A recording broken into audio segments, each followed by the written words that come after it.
Hi, I'm Ashley Adamson. And I don't know if you saw last week's videos on sex and sexuality, and if you haven't, you should check those out. But I wanted to talk about autogynephilia today because that topic actually came up in some of the discussion in the comment section around what I was describing.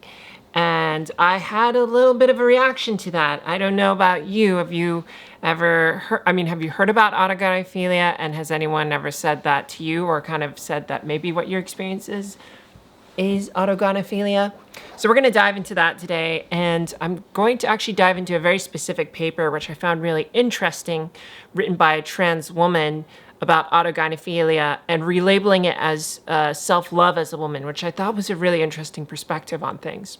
So we're going to dive into that, and we're going to kind of ask the philosophical questions of one's self-perception, as we usually do on this channel. So if you like those kinds of topics, personal development, a more reflective and thoughtful tone, hit the like and subscribe button below. I love to hear from you too. Please write me a comment, and I will try to get back to you, as I always do. So, so what is autogynephilia? We'll start with that, and I'll pull up a definition. So it comes from this guy named Blanchard, who did a research study on cross-dressers and looked at various different traits in terms of what they said, like, would you like to take hormones? How often do you fantasize about being a woman? Things like that. He found that, among other statistics, that 47% would actually take hormones. And he started to develop this theory, and I'm very much paraphrasing this. You can go look it up to study yourself. Maybe I can find a link to it.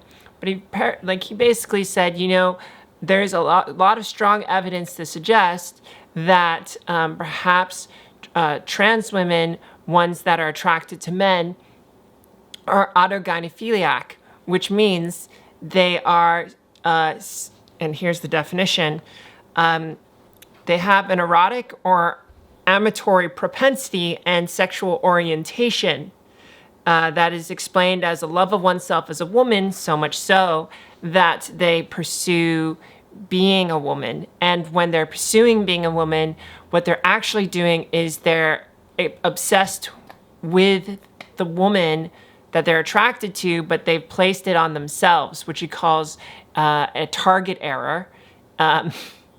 Which means that now, like, your object of attraction, which might have been a woman, is now misplaced on yourself, and now you're seeking out your own attraction to this woman within yourself.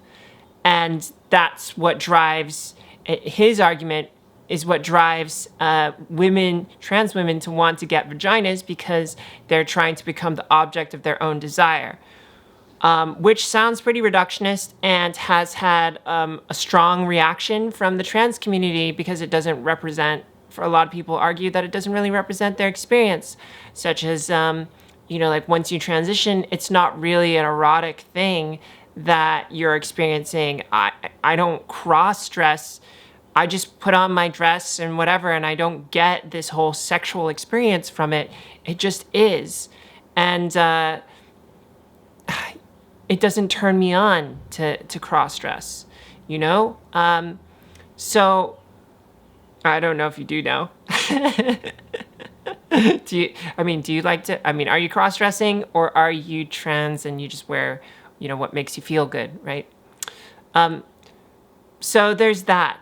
And so that's kind of like the starting point for the discussion here. And so what I wanted to get into is some of the points that this article brought up, where the trans woman, is writing a critique of Blanchard and kind of actually agreeing with him, but extending it into a non-sexualized setting, because she's basically saying, whoa, okay, everyone, you're focusing way too much on the sexual aspect of this, but there's far more to it than just sex. It's also like love and falling in love with oneself, and that pursuit of becoming an idealized version of this woman is like kind of like pursuing someone that you love, and that you are embodying that and being committed to that in sort of like this relationship with oneself, which I think is a really interesting point. And there are a couple things in here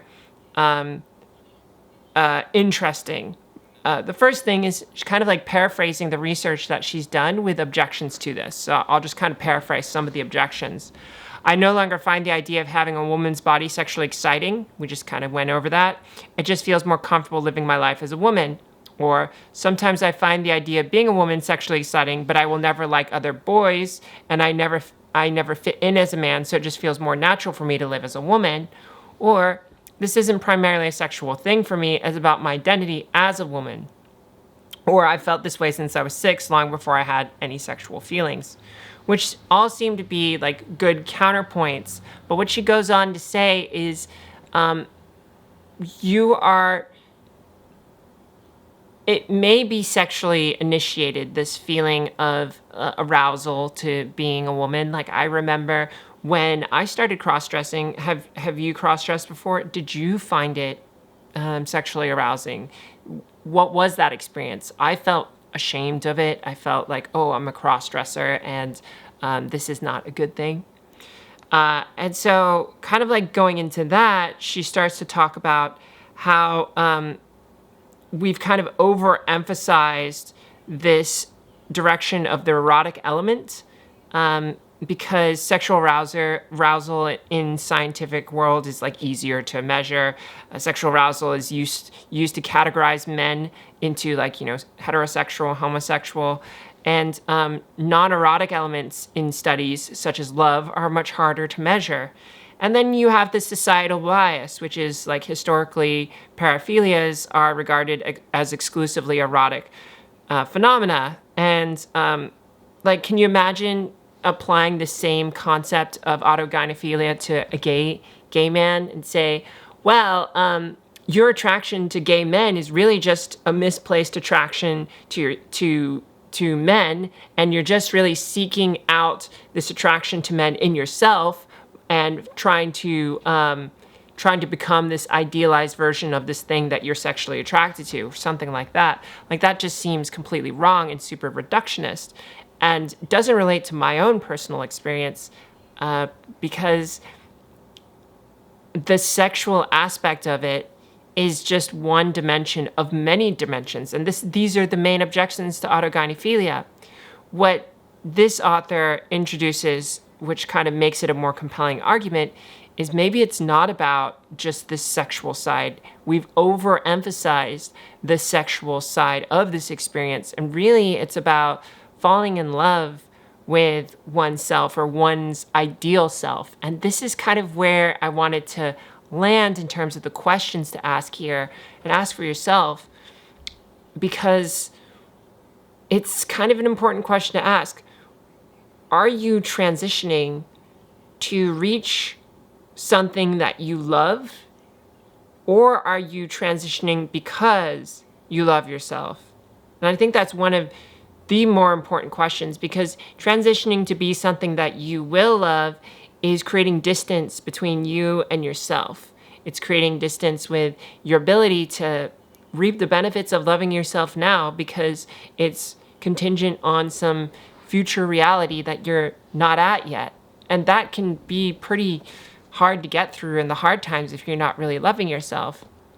But at the same time, taking a step into your transition is like taking a step into your own self-love, right? Like, where have you been in your life where you've committed to something and you say, you know what, I'm doing this for me? And if you've never done that, where can you do that in your life? What are you doing for you, and how can you take care of yourself? This is, I think, at the root of the question of the transition and how it relates to this idea of self-love as a way of extending the idea of what autogynephilia could be. But ultimately, I kind of have this problem with autogynephilia in general, because it's still reducing this idea to like some kind of weird thing, phenomena, where somehow, even if it's not sexually based, and maybe it's just like love-based, the object of your infatuation is women and it's just misplaced on yourself. Don't all people want to seek out the best version of themselves?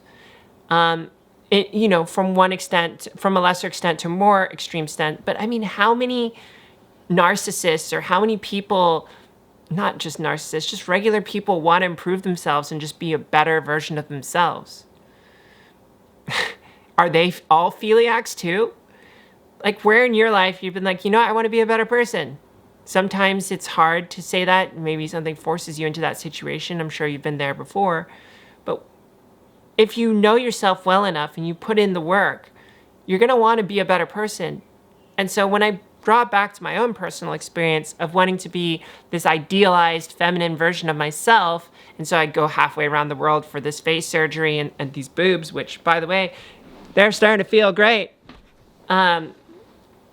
It's not that I'm in love with women. I mean, I'm attracted to women. I'm attracted to men. But it's that I am committed to myself. I understand myself more than I've ever understood myself. I've come into my truth, and now I'm sharing that with you. And this is the root of why I want to have a better version of myself, because I want to create a better world, and I want to be a better version of myself so I can do that, and I can help you, and I can help other people. And that's my personal meaning. It has nothing to do with this erotic infatuation, though I will caveat, and you'll see in my sex videos if you watch them, I find it erotically arousing to think of myself as a man transitioning into a woman. Like, that is hot. The idea of cross-dressing was hot until I became a woman and it was no longer cross-dressing. I don't see it being the other way, dressing as a man and then like finding that hot. I just get dysphoric. But in the bedroom, sex for me isn't at all about being a woman. It's more actually about power dynamics these days. So that's kind of like an aside. I just want to call that out because it's like, for me, the autogynephilia exists in the sense of sexual attraction to a woman, living that out in like this transitory state. But that's it. That's we'll just put that on the shelf. The main thing is back to this point of love. Like, where do you love yourself, and are you seeking out this better version of yourself because you love yourself more? And that's an infatuation with being a woman? Or is it because you're just a human being that wants to be a better person? And I think like this is the argument missing in this paper, which I'll link and you should read. It's really interesting. And I think this is the part that's missing in everything to do with autogynephilia, which is that we're just all trying to be the best version of ourselves. And yes, we can go off into tangents where we might obsess around how our face looks or how our body looks because we want to also be the object of our own desire. But who doesn't want to be desirable, right? Like, do you want to be undesirable? Is that what you're trying to do? I feel like the only people that would say that are people who are so desirable that they're tired of being desired. Like, we all want to be desired. So what is this autogynephilia thing? Isn't it just being a human being? Isn't it just being like a regular person who wants to be loved, who wants to be cared, who's trying to make themselves the best person that they are, and that they want to be the object of desire because that's something that we all want? And sure, you could say cross-dressers and newly minted trans women may look kind of amateurish in the way that they express their way of being attractive. Maybe it's a little bit over stereotypical, but that's just because they haven't spent enough time being a woman to understand how to move beyond the stereotype. Before you can be cool, you have to understand what's not cool. And if you're doing something that's not cool, but you can't identify that it's not cool, then you're just going to be stuck in this situation where you're doing not cool stuff. Being the stereotype woman is not cool to some people, especially feminists, but that doesn't mean it's invalid. So I'll leave it there. This is a lot of stuff to think about, and I'll probably have to make a few episodes. Let me know what your thoughts are down below. It's a very interesting topic, isn't it? I'll see you in the next episode. Bye.